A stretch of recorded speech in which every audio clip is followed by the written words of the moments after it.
जय जगन्नाथ बंधु मैंने आज डिस्कस करी गोटे सिरप ना हूँ तार ब्रोजिट एलएस जूनियर। ए सिरप टी साधारणतः आम काश व्यवहार कर छोट पिलांकर काश औषध टी ता सहित आउ को प्रोब्लेम थे व्यवहार करा जाय थाए। ता सहित जो छोट पिला बेली केते वर्ष पिला व्यवहार करेंगे केते दिन व्यवहार करेंगे जदि व्यवहार कर कौन लाभ होता कौन क्षति हम केते टंका आसूची संपूर्ण जनइबी वीडियो शेष पर्यंत देखंतु एवं जानंतु ब्रोजिट एलएस जूनियर सिरप विषय। यदि मो चैनल नुआ अछंती चैनल को सब्सक्राइब करंतु बेल आइकन प्रेस करंतु वीडियो शेष पर्यंत देखंतु। आसंतु मन माने जानिबा जो ब्रोजिट एलएस सिरप विषय। मन माने ब्रोजिट एलएस सिरप आकु एलम्बिक फार्मास्यूटिकल प्राइवेट लिमिटेड प्रस्तुत करूची। मन माने देखंतु प्लास्टिक बोतल टी 60 ml 60 ml बंधु मान एमआरपी पड़े आछी 98 टंका 30 पैसा। ता सहित बंधु मान तीनोटी जिनस मिसिक अछि कंपोजिशन तीनोटी जिनस गोटे हूँ प्रथम लिवर साल्बुटामोल जोटा कि 0.5 mg रोचे। नंबर 2 रोचे आम्ब्रोक्सोल हाइड्रोक्लोराइड जोटा कि आपनकर रोचे बंधु माने 15 mg एवं नंबर 3 रोचे गुआफेंसिन जोटा कि रोचे 50 mg। बंधुमान तीनोटी जिनस मिश्रण प्रस्तुत करा जायछि ब्रोजिट एलएस जूनियर सिरप। जानिले आसुन जानिबा तार व्यवहार। मुख्य जिनस जेहेतु छोट पिला सिरप टी डॉक्टर का एडवाइस नहीं व्यवहार करा जाय थाए। डॉक्टर आपन को पिला को देई थांती व्यवहार करिया पाए जदि पिलार एई बेला समस्या हो थाए। बंधु माने Brozeet LS junior syrup T ये होछि आपनकर कप विथ म्यूकोस पे व्यवहार करा जाय थाए। मोटामोटी ऊपर जानिया को हेले पिलार काश होछि घड़ घड़ काश होछि काश होबा द्वारा कोन होछि कफरा आसुछि लाळरा आसुछि से क्षेत्र व्यवहार करा जाय थाए।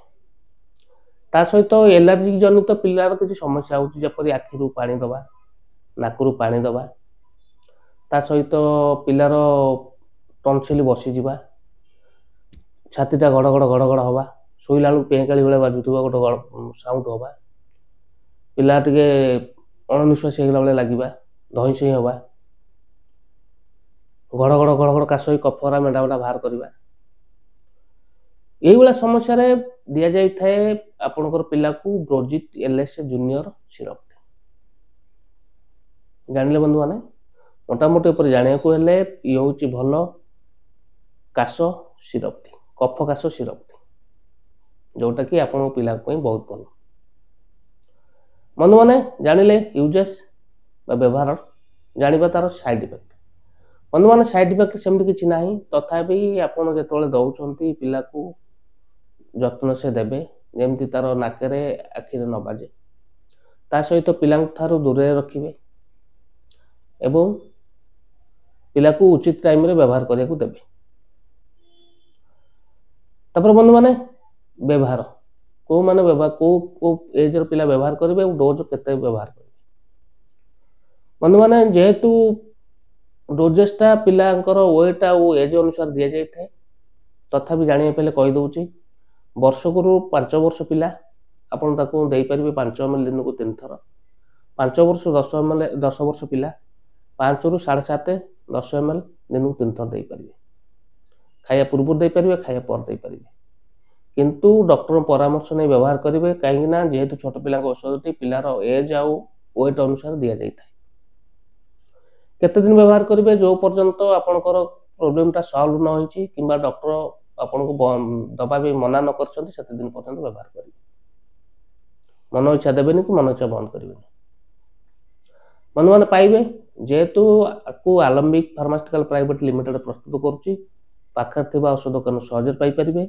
जदि आपण ऑनलाइन किनिया चाहछंती 1 mg परचेस कर परिबे। ठीक है बंधु माने आशा करछि वीडियो भल लागिथिबो। जदि वीडियो भल लागिते वीडियो को लाइक करिवे चैनल नुआ थाल चैनल को सब्सक्राइब करिवे बेल आइकन प्रेस करिवे संग साथी माने को शेयर करिवे। रहउची नमस्कार जय जगन्नाथ।